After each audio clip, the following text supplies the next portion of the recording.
បាទអញ្ចឹងនៅក្នុងនេះគឺយើងផ្ដោតទៅលើ unit hieroglyph តែបញ្ហាមួយដែលខ្ញុំចង់រំលឹកអ្នកទាំងអស់គ្នាគឺទាក់ទងជាមួយនឹង unit hieroglyph នេះអ្នកបើសិនអ្នកទាំងអស់គ្នាឃើញថាព្រោះនៅក្នុង unit hieroglyph គឺយើងផ្ដោតទៅលើរយៈពេលនៃទឹកភ្លៀងបាទដូចជារូបនៅខ្ញុំគូអញ្ចឹងគឺបើថាបើគេថា DH unit hieroglyph គឺយើងសំដៅទៅលើបានន័យថារយៈពេល D1 នៃ unit hieroglyph របស់យើងដែលមានបានន័យថារយៈពេលទឹកភ្លៀងមួយដែលមានដោយទឹករយៈពេលនៃទឹកភ្លៀង D អញ្ចឹងប៉ុន្តែទឹកភ្លៀងនោះមានកម្ពស់តែ1សង់ទីម៉ែត្រទេអញ្ចឹងបាទ1សង់ទីម៉ែត្រគឺវានឹងធ្វើឲ្យមាន direct runoff របស់យើងប៉ុណ្ណឹងអញ្ចឹងបាទអញ្ចឹងក្នុងនេះគឺយើងសំដៅលើ2 hour 2 hour នៅក្នុងនេះបាទអានេះឧទាហរណ៍បាទបើគេថា 2 hour unit hieroglyph គឺយើងសំដៅទៅលើទឹកភ្លៀងរបស់យើងគឺ2ម៉ោងប៉ុន្តែទឹកដែលហូរនៅក្នុង catchment របស់យើងហ្នឹងបាទនៅដូចខ្ញុំបានគូសអញ្ចឹងបាទចឹងនៅក្នុងកន្លែងរបស់យើងនេះបាទនៅចុងទឹករបស់យើងនេះជាទូទៅគឺវាអត់មាន2ម៉ោងទេបាទវានឹងលើសពី2ម៉ោងបាទដូចខ្ញុំបានគូសអញ្ចឹងបាទអញ្ចឹងខ្ញុំចង់រំលឹកអ្នកទាំងអស់គ្នាកន្លែងហ្នឹងបាទព្រោះទៅមុខទៀតនេះយើងនឹងឃើញunit hieroglyph ហ្នឹងគឺមានរយៈពេលវាខុសៗគ្នាបាទអញ្ចឹងយើងបាទនៅក្នុង unit hieroglyph ខ្ញុំបានបញ្ជាក់មិញហ្នឹងបាទគឺយើងនឹងមានរយៈពេលរបស់យើងហ្នឹងគឺខុសៗគ្នាបាទពេលខ្លះទៅ unit hieroglyph របស់យើងតាមមានរយៈ2ម៉ោងបានន័យថាទឹកភ្លៀងរបស់យើង2ម៉ោងមាន unit hieroglyph ហ្នឹងទម្រង់អញ្ចឹងបាទមួយសង់បានន័យថា2ម៉ោងទឹកភ្លៀងធ្លាក់មកនៅហ្នឹងបាទទឹកភ្លៀងដែលយើងហៅថា direct runoff របស់យើងឬក៏ effective rainfall របស់យើងហ្នឹងគឺជាបរិមាណទឹកភ្លៀងដែលនៅសល់នៅលើដីរបស់យើងហ្នឹងគឺមានកម្ពស់1សង់ទីម៉ែត្របាទអញ្ចឹង1សង់ទីម៉ែត្រធ្លាក់ក្នុងរយៈពេល2ម៉ោងគឺមាន direct runoff ចេះ6ម៉ោងមាន direct runoff ចេះបាទ12ម៉ោងគឺមាន direct runoff ចេះបាទចឹងនៅក្នុងនេះគឺយើងឃើញថាតើយើងនិយាយនៅក្នុង catchment តែមួយបាទចឹងនៅក្នុង catchment តែមួយបើសិនជា unit hieroglyph របស់យើងមានរយៈពេល2ម៉ោង6ម៉ោងហើយនឹង12ម៉ោងតើខុសគ្នាអីខ្លះឬក៏ដូចគ្នាកន្លែងណាខ្លះបាទអញ្ចឹងយើងឃើញថា area បាទផ្ទៃនៃ direct runoff របស់យើងនេះគឺដូចគ្នាទាំងអស់ដោយសារតែទឹកភ្លៀងរបស់យើងតែ1សង់ទីម៉ែត្រទេបាទអញ្ចឹងផ្ទៃរបស់វាហ្នឹង A1 A2 ហើយនិង A3 ហ្នឹងគឺដូចគ្នាបាទតែតើជាមួយ volume ក៏ដូចគ្នាដែរ volume នៃទឹករបស់យើងគឺ V1 V2 V3 ដូចគ្នាតែអ្វីដែលខុសគឺយើងឃើញថា time to peak ឃើញទេអញ្ចឹងកន្លែងនេះគឺ time to peak របស់យើងនេះគឺខុសគ្នា time base គឺយើងសំដៅទៅលើរយៈទឹករបស់យើងចាប់ផ្ដើមរហូតដល់យើងបញ្ចប់បាទ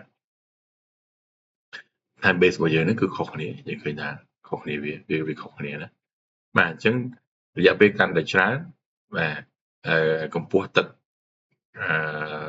peak value របស់យើងក៏ខុសគ្នាដែរបាទអញ្ចឹងរយៈពេលកាន់តែច្រើន peak value របស់យើងនឹងកាន់តែតូចបាទហើយ time base របស់យើងនឹងក៏កាន់តែវែងបាទ time to peak នោះក៏កាន់តែវែងដូចគ្នាដែរបាទអញ្ចឹងនៅក្នុង unit hieroglyph អ្វីដែលយើងធ្វើ assumption គឺយើងបានន័យថា time invariant គឺយើងចង់សម្ដៅទៅ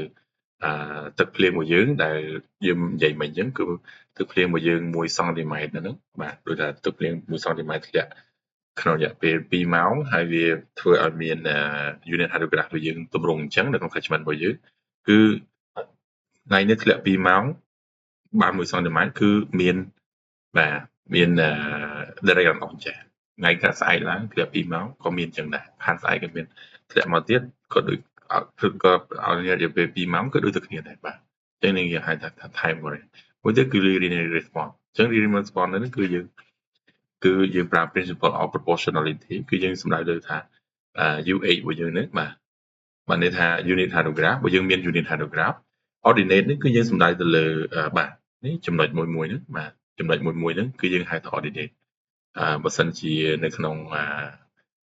graph នៅក្នុង table របស់យើងបាទនៅក្នុងតារាងរបស់យើងគឺរយៈពេល1យើងមានQ1 រយៈពេល1យើងមាន Q1 អញ្ចឹងណាបាទកន្លែងនេះយើងហៅវាថា ordinate ចឹងបើសិនជាយើងមាន unit hydrograph ordinate របស់យើងបាទគឺអានេះហើយ ordinate របស់យើងនេះចឹងយើងគ្រាន់តែគុណវាជាមួយនឹង ER របស់យើងនេះបាទន័យថានេះគឺជា ER គឺ effective rainfall ឬក៏ rainfall excess ចឹងខ្ញុំបានបញ្យល់ទាំងអស់ហើយគឺជា rainfall មួយគឺជាទឹកភ្លៀងមួយដែលយើងtotal បាទទឹកភ្លៀង total របស់យើងវិញគឺយើងមាន total rainfall បាទយើងមាន total rain បាទដកជាមួយនឹង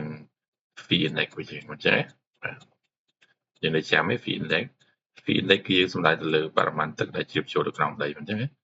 បាទយើងហៅថា loss rate របស់វាហ្នឹងបាទដកនេះទៅយើងនឹងឃើញវានឹងស្មើជាមួយនឹង effective rainfall ឬក៏បាទ rainfall excess របស់យើងអញ្ចឹងយើងគ្រាន់តែបើសិនជាយើងមាន rainfall excess rainfall នឹងគុណជាមួយនឹង unit hydrograph ordinate របស់យើងនឹងបាន direct runoff នៅកន្លែងនេះបាទអញ្ចឹងដូចអ្វីដែលខ្ញុំបានបញ្យល់អ្នកនរគ្នាដើមអញ្ចឹងបាទអញ្ចឹងយើងមាន unit hydrograph គុណជាមួយនឹង P ហ្នឹងគឺជា effective rainfall ឬក៏ rainfall excess របស់យើងអញ្ចឹងយើងនឹងបាន direct runoff យើងបាន direct runoff បើសិនជាក្នុងស្ទឹងរបស់យើងនេះបាទយើងដឹង base flow បូកជាមួយ base flow ទៅយើងនឹងបាន runoff ឬក៏ total runoff របស់យើងតែម្ដងបាទដែលចំពោះភ្លៀងដូចថា unit hydrograph របស់យើងភ្លៀង2ម៉ោងអញ្ចឹងអានឹងគឺជា total runoff សម្រាប់របស់យើងនឹងមានដែលសម្រាប់ភ្លៀង2ម៉ោងបាទអញ្ចឹងបាទនេះគឺជាដូចអ្វីខ្ញុំបានបញ្យល់ដែរបាទអញ្ចឹងយើងមានបើសិនយើងមាន unit hydrograph មួយដែលមានរយៈពេលទឹកភ្លៀងរបស់យើងនឹង D យើងអត់ទាន់ដឹងប៉ុន្មានទេអញ្ចឹងយើងឃើញថាបើសិនជាយើងមានបាទ rainfall excess ឬក៏បាទយើងមាន rainfall excess បាទឬក៏ effective rainfall របស់យើងហ្នឹងធំជាមួយគឺ1សង់ទីម៉ែត្របាទអញ្ចឹងបាទ direct runoff របស់យើងគឺអាចមានទម្រង់ចឹងបាទអានេះគឺជា1សង់ទីម៉ែត្រអានេះគឺគុណជាមួយនឹងដូចខ្ញុំនិយាយបាទគុណជាមួយនឹង P ហ្នឹងគឺជាបាទ rainfall excess របស់យើងអញ្ចឹងយើងឃើញថាសម្រាប់អានេះគឺជា unit hydrograph អានេះគឺជា direct runoff របស់យើងបាទ direct runoff របស់យើងគឺវាមានទម្រង់យ៉ាងម៉េចដែរបាទយើងឃើញថា time to peak របស់វាគឺដូចគ្នាឃើញទេ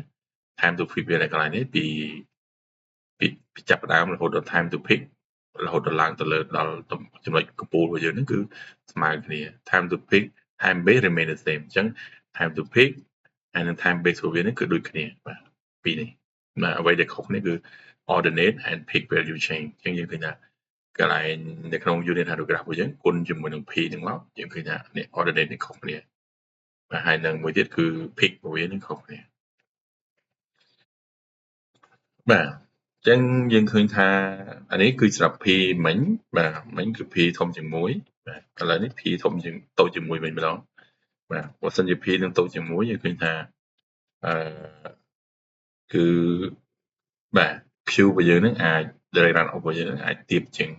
UH បាទកន្លែងនេះអញ្ចឹងអានេះគឺជា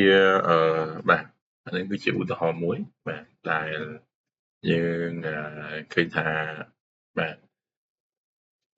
ឡូវយើងមើលឧទាហរណ៍របស់យើងនៅកន្លែងនេះបន្តិចបាទអញ្ចឹងយើងឃើញថាបាទនៅក្នុងលំហាត់នេះគេឲ្យយើងថា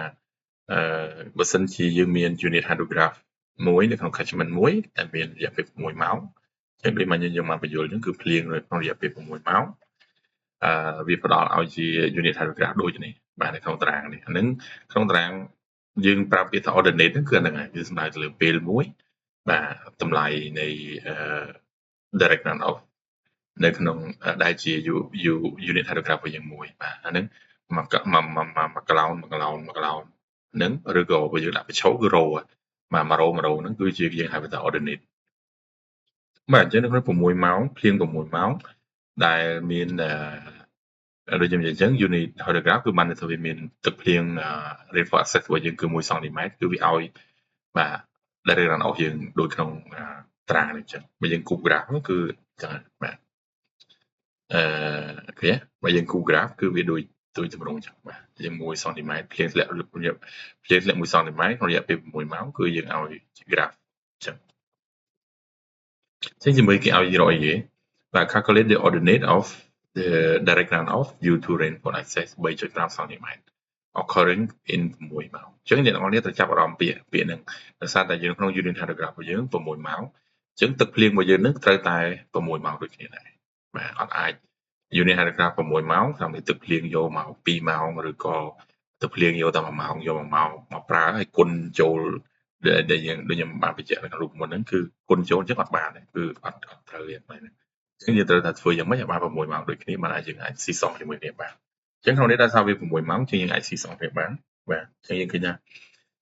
អានេះគឺជា UH របស់យើងគុណជាមួយនឹង 3.5 អញ្ចឹងស្អីគុណជាមួយនឹង 3.5 មកអញ្ចឹងយើងបា